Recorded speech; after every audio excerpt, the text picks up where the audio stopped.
นี่ก็เป็นขั้วข้ามไปบ้านนำดาวเนาะจังหวะนี้ก็เป็นครั้งแรกของเบาลังที่มาบ้านแห่งนี้เนาะอันนี้บ้านนาดาวได้เรื่องนำดาวนาดาวเนาะโอ้เจะทำดาวนี่ก็เป็นขั้วข้ามไปบ้านนาดาวเนาะอยู่เมืองวังเวียงแข่งเวียงจันทร์นะสังวาเบาลังก็ได้มาเป็นครั้งแรกเนาะอยู่นี่ก็จะมีขั้วอูแล้วก็ด้านนั้นก็จะมีขั้วไว้ให้รถข้ามเนาะแต่ว่าขั้วที่ให้รถข้ามนี่รถจักรนี่เก็บคันหนึ่ง10,000กีบเนาะอยู่ขั้วอูนี่ก็มีวังน้ำแบบนี้เนาะถ้าช่วงสงกรานต์มาเล่นน้ำอยู่นี่โอ้คักไล่เนาะบรรยากาศนี่ลงเล่นน้ำนี่เย็นเลยเพราะว่าจะมีตู้แคมน้ำแล้วก็มีวังน้ำอยู่นี่ด้านนี้ก็จะมีขั้วอูเนาะชมวิวอยู่นี่แล้วก็จะมีขั้วด้านขั้วจะมีขั้วอยู่นี่ไว้ให้รถข้ามเนาะอ๋อเราวิวงามขนาดเลย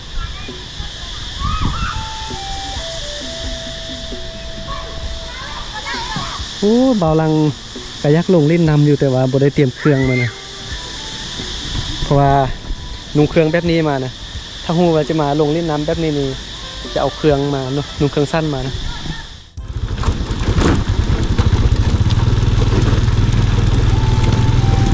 โอเคเนาะเดี๋ยวจะขี่รถข้ามขั้วแล้วก็ไปบ้านนาดาวเนาะไปพักอยู่บ้านนาดาวนิดนึงข้าวขี่รถข้ามขั้วนี่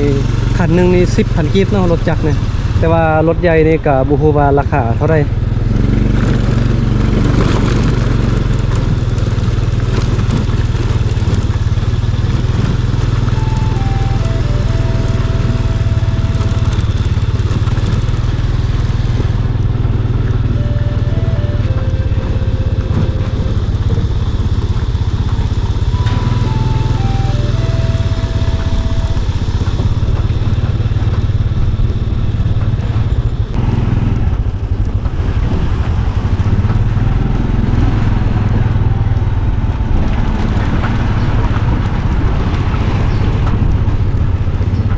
เมื่อกี้ก็ขี่รถข้ามขั้วมาหน่อยนึงแล้วก็มาแวะซากมือถือหน่อยนึงเนาะถ้าว่าเขาขี่รถข้ามขั้วมาเมื่อกี้แล้วก็จะมาเห็นบ้านอยู่นี่เลยเนาะบ้านนาดาวหมู่บ้านข้าเจ้าก็เป็นลักษณะแบบนี้ก็ติดตามไปเบิ่งนำกันนะเพราะว่าเบาลังก็มาเป็นครั้งแรกเลยนะโอ้เบาลังเห็นวัดอยู่นี่เนาะเบาลังขี่รถมาแล้วก็มาเห็นอันวัดอยู่นี่เนาะแต่ว่าเห็นอันหุบปานพระในอยู่ในอุโมงค์คล้ายคือถ้ำนะก็เลยแวะมาเบิ่งหน่อยนึงเนาะสบายดีไม่เท่า เข้าเบิ่งหน่อยนึงได้ปะจิกเข้าไปถ่ายภาพนะ พอดีว่าเบาลังขี่รถไกลมาเมื่อกี้เนาะเลี้ยวมาเห็นหุบปานพระแล้วก็อยู่ภายในอุโมงค์แบบคือถ้ำแบบนี้นะว้าวเราเข้ามานี่บรรยากาศเย็นขนาดเลยเป็นครั้งแรกนะที่เบาลังได้มาเห็นแบบนี้นะ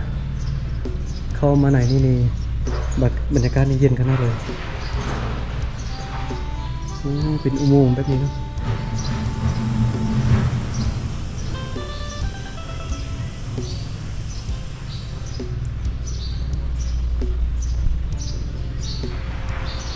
ทีนี้ก็จะมีตู้บริจาคนะแล้วก็เสียงโซกพร้อมเลยก็จะประมาณนี้นะโอเคเดี๋ยวออกเดินทางต่อเที่ยวบ้านนาดาวในกาโซไลก็จะมีถ้ำเนาะมีสถานที่ท่องเที่ยวเป็นถ้ำนี้ประมาณ 3-4 บอนนั่นแหละตามที่เบาลังได้เบิ่งแผนที่แล้วก็ตามที่ได้ถ้ำที่บ้านนะ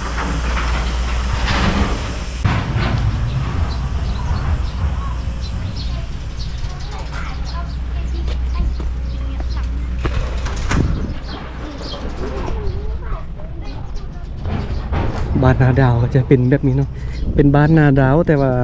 เข้าเขตกลุ่มเรียกว่านำสางนี่บอกเมื่อกี้เบาลังก็ลืมละ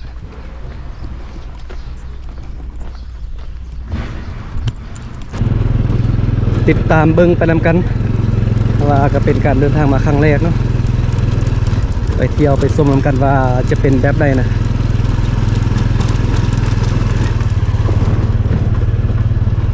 โอ้บ้านนาดาวนี่ก็แบบ อยู่ติดตามตีนผู้ตีนผ้าแบบนี้นะก็ถือว่าอยู่เขตนอกเมืองนะ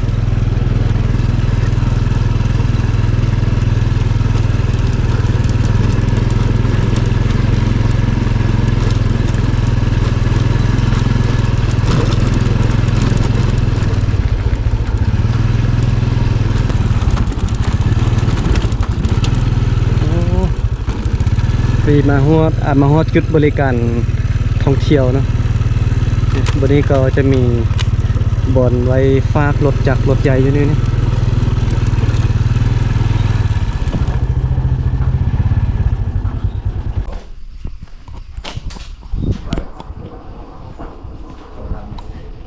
เดี๋ยวจะมาเบิ่งรายการท่องเที่ยวว่ามีหยังแดเนาะอยู่นี่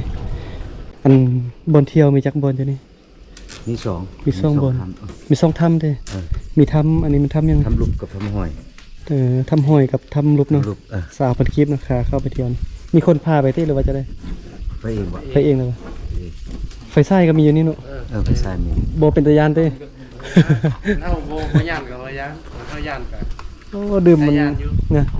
ดื่มดอกไฟโซลาร์เซลล์ให้ อันนี้ก็ได้ นี่ก็ได้เนาะเดี๋ยวแป๊บนึงโอ้ยที่นี่มีซองถ้ำเนาะมีถ้ำห้อยแล้วก็ถ้ำลุบเนาะเดี๋ยวบอลังจะน่าจะไปนำฝรั่งเนี่ยอันฝรั่งเข้าไปเที่ยวถ้ำยัง ทำรูปทำฮอตเขาไปสองทำเลยทำหอย เขาจะไปถ้ำได้ก่อนเดี๋ยวนี้ไปไล่คนมันจริงปูเป็นตะยานนะ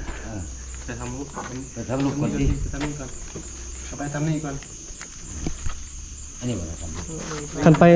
ไปถ้ำหนึ่งกับใจายแต่อันสาวพันกิฟเนาะคันไปซ่องถ้ำเด้อ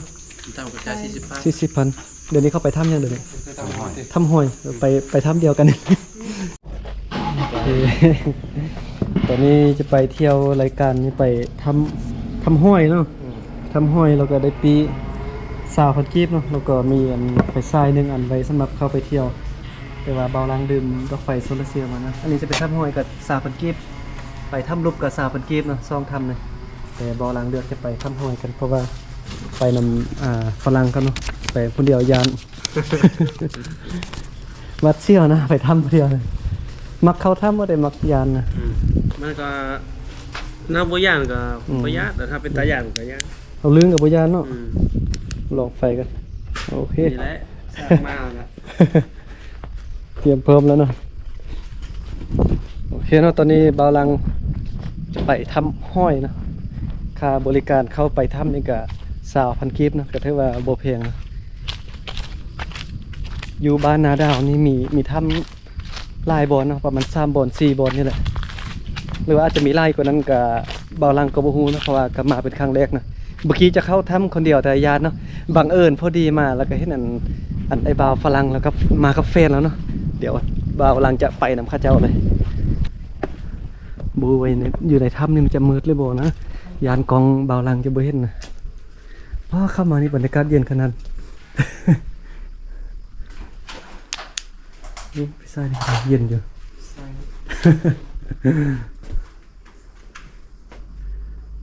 บรรยากาศเย็นมิดจีรีเลยเนาะ ไม่น่าอิสระ โอ้สาวฝรั่งคือว่าผู้งามขนาดนั้นสาวฝรั่งเนี่ยสบายดี เราบอกไปก่อนป่าทุก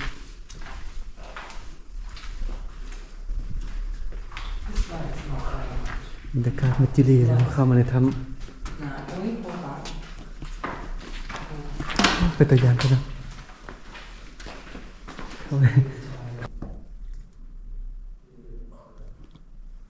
เบิ่งยังเลยเนาะมืดจริงครึ่งเลย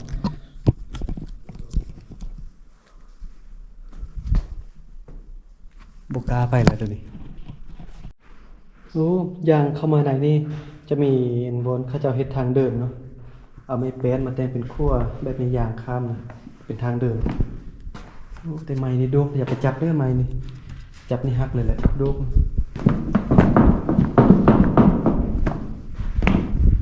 มีลมมาเลยในถ้ำนี้ลมเย็นขนาดเลยตอนนี้ลมพัดมาเนาะอยู่ในถ้ำแต่ว่ามีลม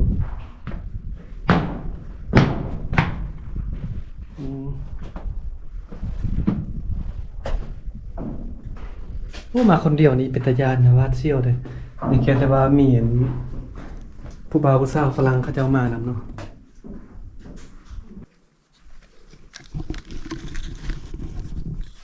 ลองสัมผัสเบื้องน้ำนะทุกคนสัมผัสเบื้องน้ำมึงเด้อเนาะป้านี่โอ้มีลมเนาะอยู่นี่เนาะเตะผู้สร้างไปแล้วตอนนี้นี่ไปทางน้อยๆจะนี่ไป Does it? Does it go? Is it higher?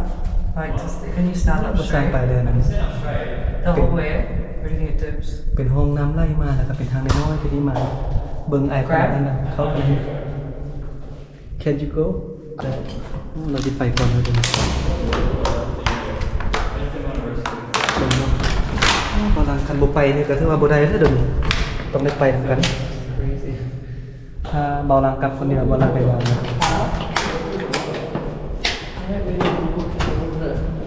โอ้ทางนี้หูทางก็ได้พวกมีคนนั่งมาบอลเลยจะได้ฮัลโหล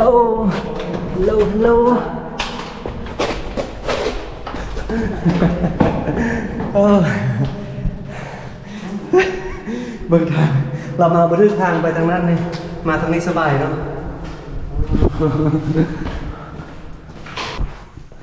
โอ้ยางมาหอดทางออกแล้วตอนนี้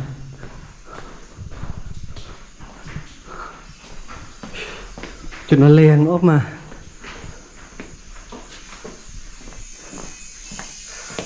เจอทางออกแล้วจนว่าแรงนั้นตอนเมื่อกี้เบาลังเข้าไปยังมืดยังแจ้งอยู่ฮอนอยู่นะอุ้ยแรงเลยตอนนี้เบาลังน่าจะได้กลับเข้าไปในเมืองวะนะจะไปถ่ายคลิปอยู่ในเมืองไปเบิ่งบรรยากาศอยู่ในเมืองว่าเป็นยังไงเนาะ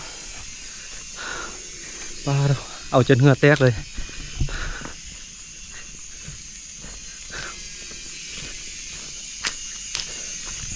โอ้กะไก่สมควรเนาะเข้าไปพอดีสุดทั้ง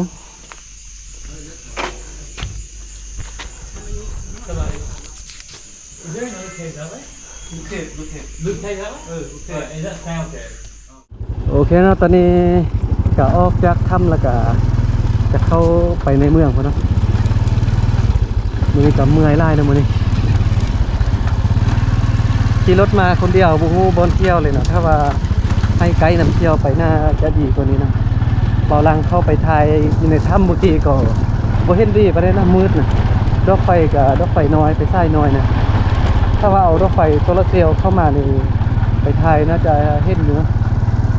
น่าจะแจ้งอยู่ดีอยู่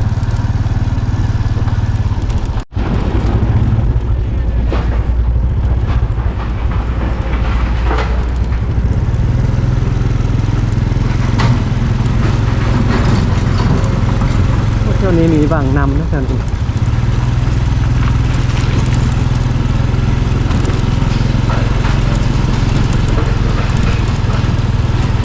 กำลังกลับมาทางเก่าเลยเนาะมีรถข้ามขั้วนี่คือเก่า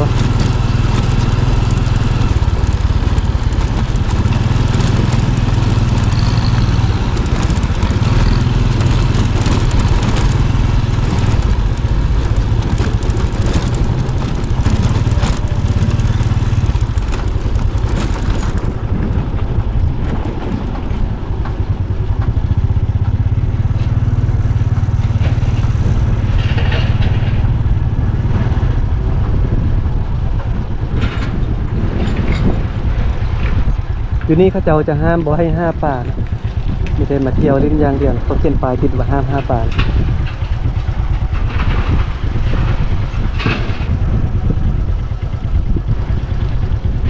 โอเคเนาะคลิปนี้ก็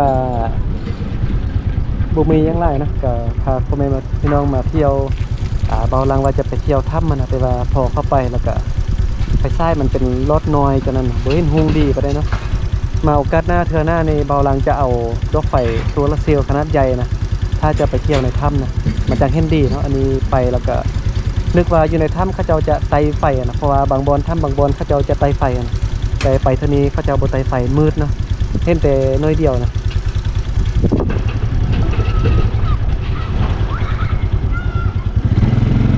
เดี๋ยวจะกลับเข้า ไปในเมืองนะเดี๋ยวคลิปต่อไปเดี๋ยวจะพาพ่อแม่พี่น้องนะไปเที่ยวในตัวเมืองบางเวียงพุ่นแหละ